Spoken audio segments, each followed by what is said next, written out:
A few moments later. Nah, baik, jadi di sini untuk pertama kita membuat database terlebih dahulu.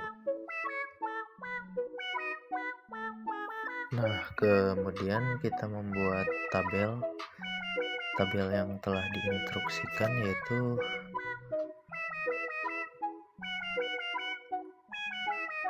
di sini ada tabel provinsi dan juga tabel identitas.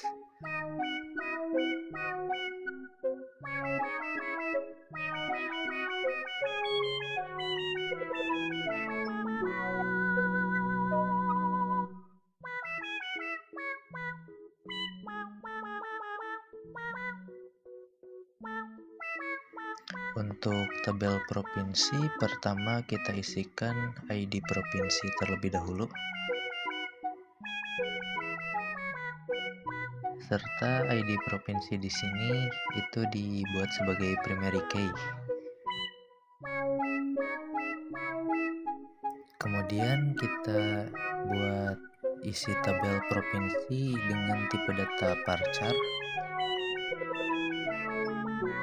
dan tambahkan juga kota dengan tipe data varchar. Kemudian untuk mengecek, kita bisa menggunakan -t_provinsi. Nah, di sini sudah ada. Kemudian selanjutnya kita membuat tabel baru, yang dimana tabel ini bernama tabel identitas. Kemudian di tabel identitas ini kita isikan ID identitas sebagai primary key menggunakan tipe data char.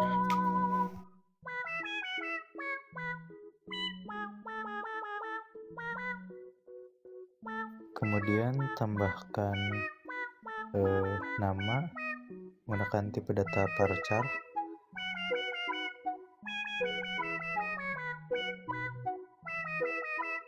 Lalu gender di sini menggunakan tipe data enum, yang dimana di dalamnya terdapat M untuk male dan F untuk female. Lalu pledge menggunakan tipe data varchar. Kemudian birthday atau ulang tahun, di sini kita menggunakan tipe data date. Lalu address kita menggunakan tipe data varchar. Kemudian kita membuat ID provinsi menggunakan tipe data int atau integer.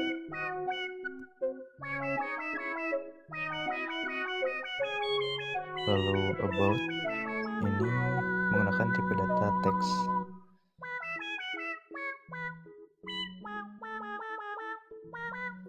Nah, kemudian kita cek lagi menggunakan nama tabel, yaitu t_identitas. Nah, di sini sudah muncul. Nah, selanjutnya untuk mengisi data dari tabel provinsi, kita menggunakan insert into nama tabel di provinsi, buka kurung, kemudian tuliskan ID provinsi, provinsi serta kota, tutup kurung, value, enter. Nah, untuk di sini karena saya sudah menyiapkan datanya, jadi kita tinggal copy dan pastekan saja supaya tidak memakan banyak waktu.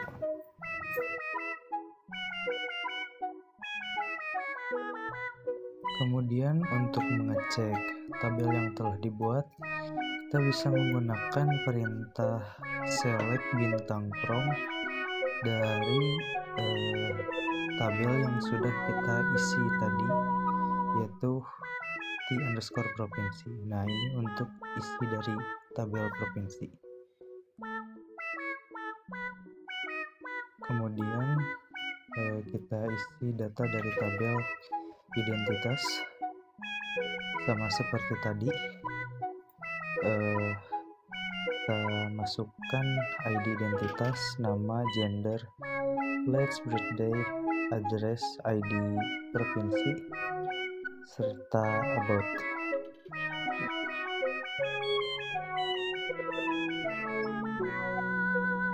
Nah, berhubung saya juga sudah menyiapkan datanya, jadi kita tinggal ambil di sini di note yang sudah saya siapkan. Kita copy aja semuanya. Kemudian kita pastekan di CMD.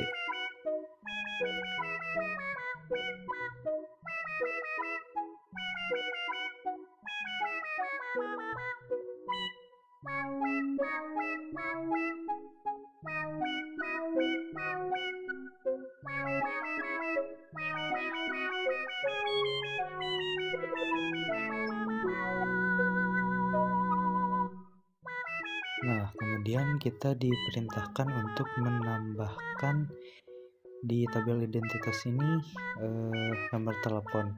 Caranya dengan menggunakan alter table, kita bisa menambahkan kolom no telepon.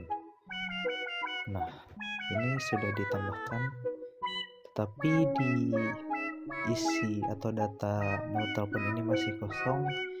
Jadi kita gunakan update untuk mengisi data nomor telepon, atau mengisi data yang masih kosong kita bisa menggunakan update. Dan datanya sudah saya siapkan juga, jadi tinggal di copy pastekan saja.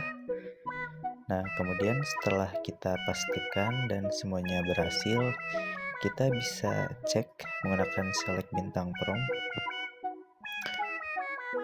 Dan jika berhasil, maka data nomor telepon akan terisi seperti ini. Selanjutnya, untuk merelasikan database di PHPMyAdmin, kita bisa ke dalam identitas, pilih yang mau direlasikan yaitu ID provinsi, kemudian kita masuk ke designer, masuk ke relationship, kemudian relasikan. Nah, maka jika berhasil akan jadi seperti ini. Selanjutnya di sini kita harus membuat tabel kabupaten. Kita buat seperti cara yang tadi membuat tabel sebelumnya, yaitu create tabel t_kabupaten, dan masukkan beberapa data seperti ID kabupaten, ID provinsi, serta ID identitas. Kemudian kita cek, jika berhasil maka akan seperti ini. Kemudian kita isi data dari tabel yang telah kita buat menggunakan data yang sudah saya siapkan. Jadi tinggal diambil saja, copy pastekan ke CMD seperti ini.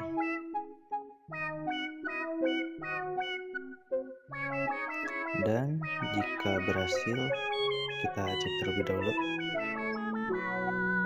select bintang from tabel yang tadi, dan jika berhasil maka akan jadi seperti ini, akan memunculkan tabel yang telah dibuat. Kemudian kita relasikan tabel kabupaten ke tabel provinsi dan juga identitas. Sama seperti tadi, kita indekskan ID provinsi dan ID identitas di tabel kabupaten. Kemudian ke relationship kita hubungkan keduanya. Maka jika sudah akan jadi seperti ini. Sekarang untuk memanggil mahasiswa Setorini dari Provinsi Lampung dan Kabupaten Lampung, kita kopikan saja, kemudian pastekan. Oh, ada kesalahan dalam mengetik. Nah, jika berhasil maka tampilannya akan seperti ini. Sekian dari saya. Wassalamualaikum warahmatullahi wabarakatuh mengenai bab 10. Terima kasih. A few moments later. Nah, untuk bab 11 ini kita disuruh untuk memilih salah satu studi kasus, dan saya memilih studi kasus pertama. Dan selanjutnya kita buat database baru, yaitu database universitas. Setelah membuat database, kemudian kita membuat tabel provinsi dengan data yang sudah saya siapkan. Jadi bisa dilihat.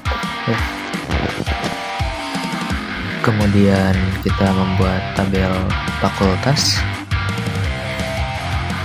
dengan isi-isinya sebagai berikut.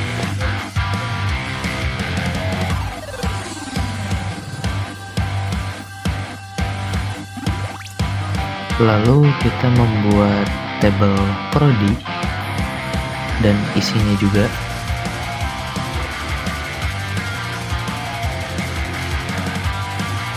Nah, setelah kita membuat tabel prodi, kita juga membuat tabel mahasiswa serta isinya.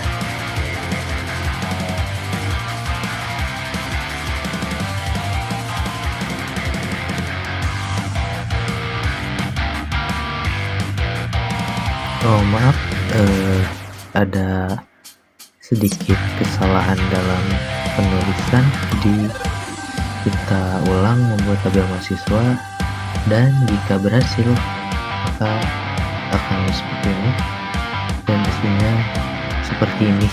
Lalu kita juga membuat tabel dosen dan isinya. Lalu kita buat tabel DPA dan juga isinya seperti ini. Oh maaf, ada sedikit kesalahan dalam penyebutan. Nah, jika berhasil akan seperti ini. Kemudian kita membuat tabel mata kuliah dan isinya juga. Maaf lagi, ada kesalahan dalam mengetik. Ini kemudian kita buat tabel kelas. Sudah membuat tabel kelas, kita membuat tabel agama. Oh maaf, ada kesalahan lagi dalam mengetik. Kemudian setelah membuat tabel agama, kita juga membuat tabel jadwal kuliah dengan isinya sebagai berikut. Lalu kita juga membuat tabel KRS dengan isinya. Dan oh iya, karena ini akan dijadikan for in-K, maka si NPM dan NIM itu harus sama seperti di tabel mahasiswa. Kemudian untuk sekarang kita akan membuat relasi database menggunakan PHPMyAdmin. Nah, untuk relasi pertama saya akan menghubungkan tabel provinsi dengan tabel fakultas seperti ini.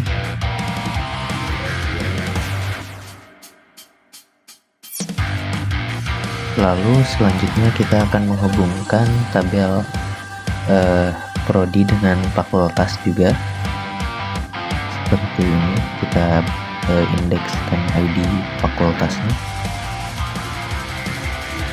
kemudian kita hubungkan. Nah, seperti ini.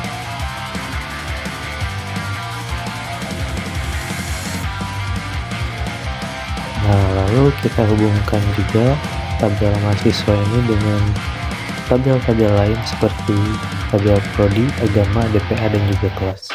Kita indekskan terlebih dahulu, sama di sini juga. Nah, lalu kita relasikan, caranya sama seperti yang tadi.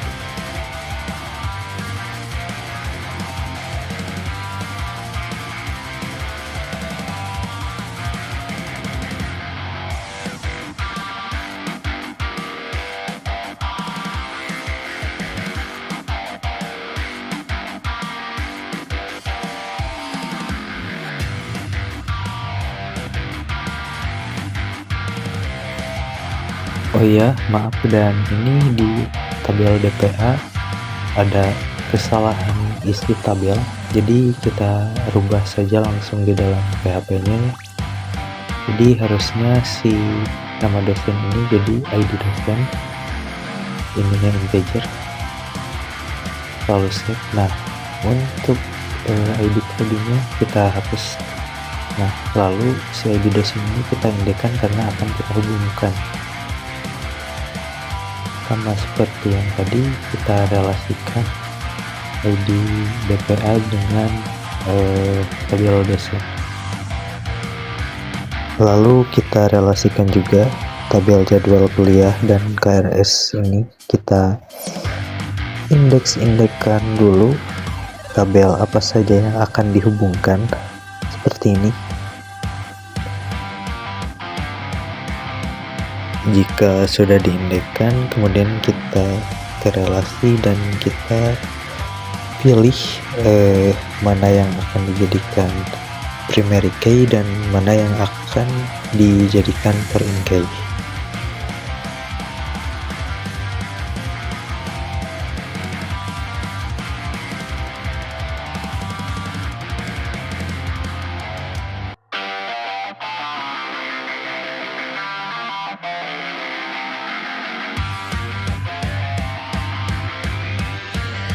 Jika sudah terrelasikan semua, maka tampilannya akan seperti ini. Lalu kemudian per tabel ini kita isi masing-masing sampel data, ya minimal 5 atau lebih juga boleh. Dan seperti biasa, untuk memangkas waktu, datanya sudah saya siapkan, jadi tinggal di copy pastekan saja ke CMD. Dan untuk mengecek, seperti biasa, gunakan select bintang prompt nama tabel. Lalu kita isi lagi sampel data dari tabel fakultas, sama minimal 5 data, lebih juga boleh.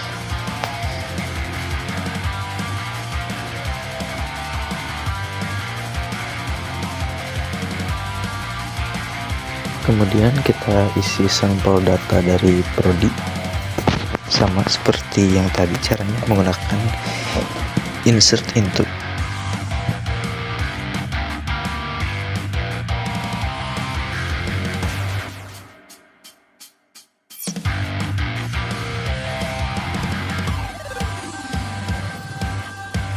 Lalu kita mengisi juga data dari agama, dari tabel agama. Oh maaf, ada kesalahan dalam mengetik.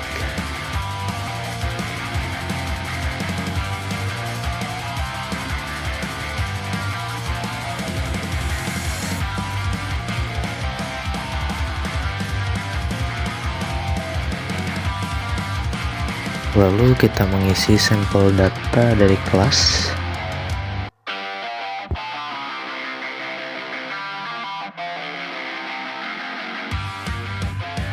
Lalu kita juga isi sampel data dari tabel dosen.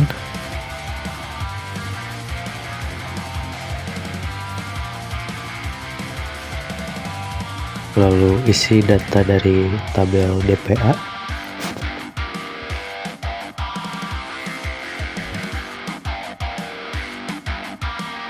Lalu kita isi juga sampel data dari tabel mahasiswa.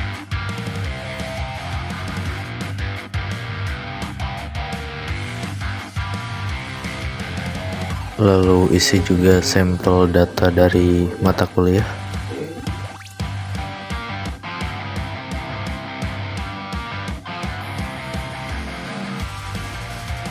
Lalu mengisi sampel data dari tabel jadwal kuliah juga.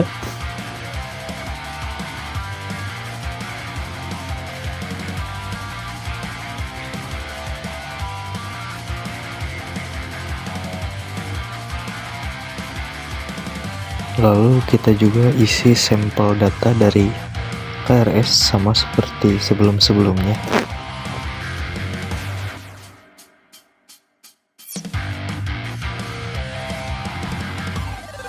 Lalu di sini kita operasikan perintah SQL supaya mahasiswa dapat melihat KRS dengan cara menggunakan select dan memanggil beberapa isi tabel.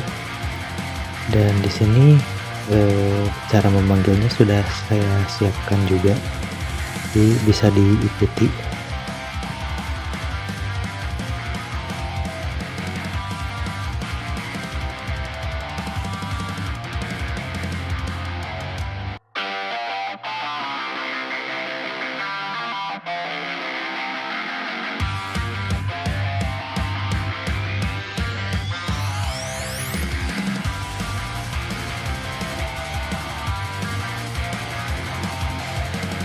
Nah, jika berhasil maka akan seperti ini.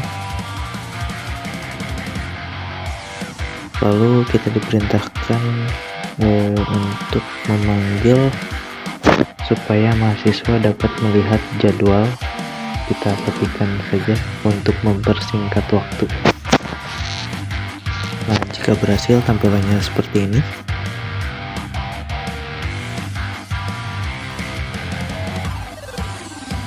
Dan ini terakhir, yaitu kita diperintahkan untuk mengoperasikan perintah SQL supaya mahasiswa dapat melihat DPA-nya. Sama seperti tadi, masih menggunakan select. Seperti ini, kita kopikan saja. Nah, jika berhasil maka akan seperti ini. A few moments later. Nah, baik, di bab 12 ini seperti biasa kita membuat database baru dan merancang beberapa tabel baru. Akan tetapi di bab 12 ini kita disuruh merancang struktur masing-masing tabel dengan syarat tabel yang dirancang memenuhi kriteria normalisasi 3NF. Nah, apa yang dimaksud normalisasi 3NF? Normalisasi 3NF adalah salah satu bentuk normalisasi dalam desain basis data yang bertujuan untuk menghilangkan anomali pada pembaruan data dengan memastikan bahwa setiap tabel memenuhi kriteria tertentu. Nah, misal 1NF, apa sih artinya? Setiap tabel hanya memiliki nilai atom, tidak ada set atau array dalam satu kolom. Kemudian ada 2NF. 2NF sudah dalam 1NF dan setiap atribut non-kunci sepenuhnya bergantung pada kunci utama. Sementara di 3NF, 3NF ini sudah dalam 2NF dan tidak ada atribut non-kunci yang bergantung transitif pada kunci utama. Jadi setiap atribut non-kunci bergantung hanya pada kunci utama saja. Dan contohnya mungkin tabel yang sudah saya buat ini menurut saya sudah memenuhi kriteria 3NF. Seperti itu. Nah, lanjut di sini kita seperti biasa mengisi data dari masing-masing tabel, dan datanya juga sudah saya siapkan untuk mempersingkat waktu seperti biasa.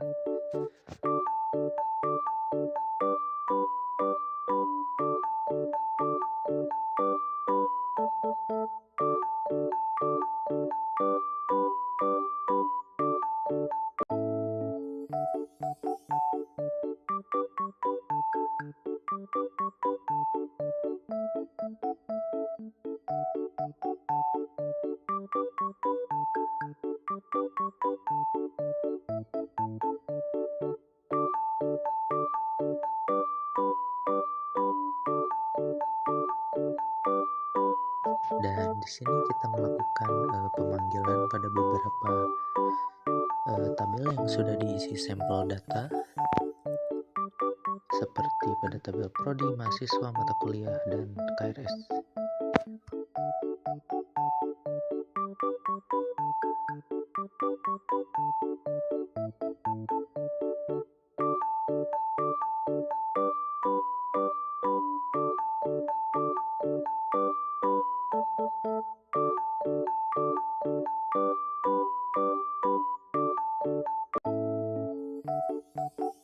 Kemudian di sini saya mencoba mengoperasikan perintah untuk memanggil beberapa tabel menggunakan select dan join. Ya, mungkin sekian dari saya, kurang lebihnya mohon maaf. Wassalamualaikum warahmatullahi wabarakatuh.